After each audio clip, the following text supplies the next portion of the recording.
My story begins not about power. My story begins with frustrations. A 15-year-old today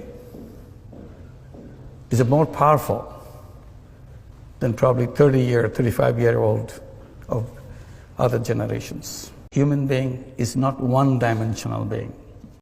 Human beings are not money-making robots. That's not their identity.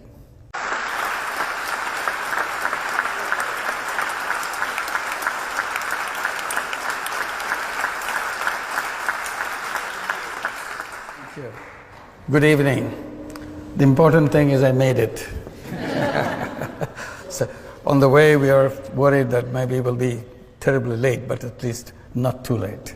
We'll get here. So I'm delighted, and I get very jealous when I come in front of young people. I get jealous because you're so lucky. You're lucky because you're born a few years back. Unlike us, in the prehistoric days, we were. I think the reason that I'm jealous, I see how powerful you are, the young people of this time. And I tell young people today are the most powerful generation in the entire human history. Not because these young people today are smarter than before. It's the same. Smartness is the same. It's because you have technology in your hand, which no other generation ever had. Unbelievable technology. That gives you tremendous power. On the surface, you look just like another human being, but in reality, each one of you is a Superman and a Superwoman because of the power you get from the technology. So technology is an issue for me, excites me completely. People usually tell young people that you are the leader of the future. That's the standard way, say, leader of the future. I try to repeat and emphasize that no, that's not true. Because you are leader already. So you don't have to wait for the future to become leader. A 15-year-old today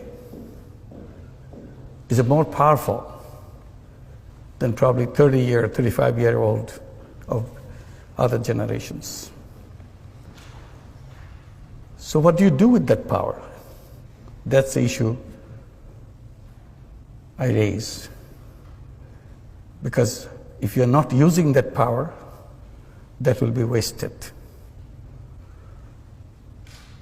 So first, to feel that you have that power, the amazing power that no other generation in history ever had, and decide how you're going to make use of it. My story begins not about power. My story begins with frustrations. I was born in a country where in each direction you see it's a lot of frustrations, a lot of disappointments, a lot of things you wish didn't happen the way it happens. And out of this frustration, you feel you're a totally useless person. You cannot do anything. You have nothing that you can make a change, make a difference. The country went through famine. When I was teaching economics in the university right next door, people were suffering of hunger, 1974. So I felt all the theory that I teach is useless stuff, has nothing to do with people's life. And I felt totally useless as a human being. I cannot be of some use to somebody. So that's what I was trying to do, getting into the village next door to the university campus to see if I have any use for anybody else. And then I did tiny little things to find my worth, that yes, I have some meaning in my life. And I did things which I knew nothing about. When you're desperate, out of desperation, you do things which you never thought about. So I'm sure you have been told how to plan things, how to set things, everything very clearly. But that's not what I did. I jumped at things without knowing anything about it because I just couldn't wait. And you heard about microcredit, which goes with me. People remember how it started with me. It was not a pre-planned thing. Simply, situation is so bad, you had to do something. And that situation is about loan sharking in the village, which is just next to the university campus.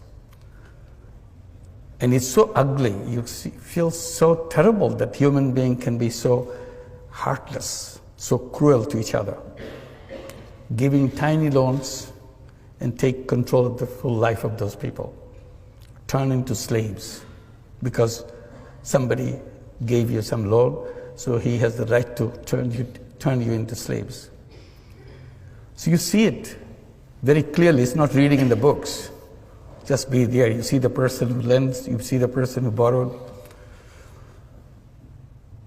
and you feel totally important. You don't know what to do. Suddenly it came to my mind, I can do something. I can take care of this problem. It may be a global problem, who cares? But all I see, these people here, and I can solve the problem for these few people. The idea is, why don't I lend the money myself? If I lend the money myself, then they don't have to go to the loan shark. And the problem is solved for these people. And that's exactly what I did. I started lending money out of my pocket. It's not a planned thing, calculated thing. And that's the beginning of the whole story of lending money. Then the battle became with the banks. They will not open their door because I ran out of my money because it became so popular. Everybody wanted to borrow money. Who doesn't? And in the process, I exhausted all my money. So I thought, why don't I go to the bank and let them do this? They refused. So my struggle began. Convince banks, which I never could. Now it's about 38 years after I first began. I still couldn't convince the bankers. So now I look at the whole system, what we call economic structures, conceptual framework, and all that. And I feel how wrong they are. And that's again my complaint. We read about it, we study it, we take it so seriously. But I feel it's designed in such a wrong way. Because you look at the theoretical framework of the capitalist system, you immediately find out the misrepresented human being in the theory. In their theory, human being turned out to be a money chaser. All they do in their lifetime, chase money. It's a money-centric, profit-centric world. So the entire theory has been built on the selfishness of human being. I said, that's wrong. Human being is not all about selfishness. Human being is not one-dimensional being. Human beings are not money-making robots. That's not their identity. Theory has diminished human being, made into a small thing, a robot. But real human being is very big. Way bigger than what the theoreticians imagine. It's a multi-dimensional being, not one-dimensional. I said, just to take example, I said, theoretician took the selfishness in human being, built the whole theory out of it. They forgot the same human being is also a selfless human being. That selflessness was never allowed into the structure that they built. So it's left out. So if you want to be selfless, why don't you go and become a philanthropist? I said, no, philanthropy is a different thing. I'm talking about the business world. Why can't I use the selflessness in the business world? And that's what I did without knowing about it. When I started working with the poor people, particularly poor women, I see so many problems around them. And I jump at doing something about it. Again, knowing nothing about it. So every time I see a problem, I create a business to solve that problem. It became a habit with me, and I created so many businesses. But a very different kind of business. People become curious. Why do you do that? It's not a business. I said, yes, it's a business. What do you mean by business? It has to be sustainable. That's what the quality of business is. So whatever I do is sustainable. There's a two-way flow. There are expenses, there are inflow, income, and so on. And I call them social business. That's the story that took turn. One is the microcredit part, and another is the social business part. And I created a lot of those social businesses. Then something happened when we are trying to get all the young people from Grameen families. We have 8.5 million families in Grameen, all poor families. We gave them all the encouragement to go to school because their parents are absolutely literate, all of them. We said illiteracy stops with their parents' generation. Second generation coming out in the Grameen families must be literate. We did everything possible to make sure it happens, and it happened. We sent them to school. We gave them scholarships. We gave them all kinds of encouragement, and then started giving education loans so that they can go to the higher education. But as they start coming back from schools with higher education, they get very frustrated. Where's my job? There's no job in Bangladesh. Very difficult for a poor young man or a young woman to find a job. In the beginning, I have no answer to that question, where is my job? Then I turned the question into another question. The moment say, we don't have jobs, what do we do? And I said, who said you have to have a job? Did the school tell you that you have to have a job? Did your teacher tell you? Did your textbook tell you that you have to have a job? How did this idea of job got into your head? They get very puzzled. Aren't you supposed to have a job? I said, you are young people of this generation. You're lucky young people. Job is an old-fashioned idea. People who didn't know anything, they thought about the jobs. The real human beings don't run after jobs because it's an artificial thing. Job is an artificial thing. Real human being is a go-getter. Real human being is an entrepreneur. It's in the DNA, it's in the blood. But somehow theory pushed them into wrong direction. Seek jobs. I said, you change your mind. Tell yourself again and again, every time you get a chance, I'm not a job seeker, I'm a job creator. And be a job creator. Think like a job creator. Behave like a job creator. As a job seeker, you become small. You are at the mercy of somebody else. As a job giver, you are at the top. Why should you have a job? To start your life as a creative human being, full of energy, full of capacity, start at the very bottom. Nobody gives you a job at the top. It gives you at the bottom, no matter what it is. So all this energy, all this creative power is squeezed into tiny little thing to find a little job. Do the routine things.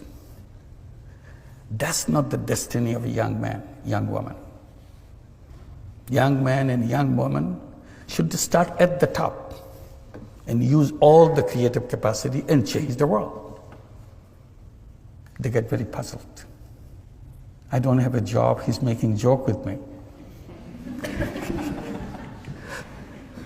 So I said, it's not a problem. Look at your mother. 20 years back, 25 years back, even 30 years back, she took a loan from Grameen Bank, $30, $25. She was shaking like this. Couldn't believe that anybody could trust her with such an enormous amount of money. That's her life. She dared to take this money in her hand and start a business, raising chicken, raising vegetables, sewing clothes, whatever. That's what the 8.5 million women do in Grameen Bank and all the microcredit elsewhere. I said, what good is your education if you're not braver than your illiterate mother? She did it. Along the way you were born, she sent you to school, and you have all this education, and she's been doing it all the time in front of your eyes. You never noticed it. And you're going around to find a job somebody give you to do some minor thing. Is it befitting to you? So that is working. So what we did, we created a social business fund in Bangladesh. Tell every young person within Grameen families, come up with a business idea, anything. Even if you don't have an idea, look at your mother, what she's doing. Take that idea, build it into 10 times, 50 times bigger. Because you have education, you have connections which your mother never had. She never left her village in her life. You have seen the world. And once you have the business idea, bring it to us. We become investor and partner with you, every one of you. So now the young people are coming, business proposals after business proposals. We call them new entrepreneurs. They build their own community, help each other. So again, why unemployment? Because it's our thought, not because of our ability. We are able people. An unemployed young person, think about an unemployed young person. Is something wrong with him? Is something wrong with her? No. He's a very creative person, dedicated, energetic person. Who makes him or her unutilized? The system that we build, our thinking process has made them. An unnoticed chain has bound him around and say, you are trashed, you are no good. Why am I not good? You have never tried me. I have no room for you. Who are you to provide room for me? I create my room. I create my own space in this planet. But we don't do that. We tell somehow we have to have a job. So the natural choice for every young person, every human being, would be to an entrepreneur. If somehow I'm not getting an opportunity for becoming an entrepreneur, for a while I can work for somebody, for a while. Because ultimately that's what I should be my own, and create the world for my own way. So my story is about this, about microcredit, which is not about just lending money. It's unleashing the capacity that every human being has. And the system denied them that right. Like banking system is close to more than half the population of the entire world. It works only for the rich. If you notice, most of the institutions that we build are designed to work for the rich. And then we blame the poor for being poor. I said poor are poor not because of anything wrong with them. You simply denied them the doors to open. I give the example of bonsai, little tree. I tell that, look at the bonsai. You take the best seed in the world, put it in a flower pot, and give all your love to it, let it grow. It grows only this big. And you ask the question, is something wrong with the seed? No, nothing wrong with the seed. Then why is it so tiny? Because we didn't give them the space to grow. There is no base on which to grow. I said, poor people are bonsai people. There's nothing wrong with their seed. Simply, we didn't create a society to give them the base on which to grow. And then we blame them for being so tiny, so poor. So natural human being has no reason to be a poor person. Natural human being has no reason to be an unemployed person. We made it happen for them. That's my complaint. I bring it to you. As a new, powerful young people, you'll create a world where the word poor will not be necessary. And I keep saying that poverty should be in the museum, not in human society. In the museum to show our stupidity, how we punished human beings for no fault of their own. And you'll create a society where there will be no unemployment. The word unemployment will not be understood. People will not understand, what does it mean, unemployed? Why should anybody be unemployed? The first thing to do is to make the word unemployment unemployed. And that's the beginning. Thank you very much.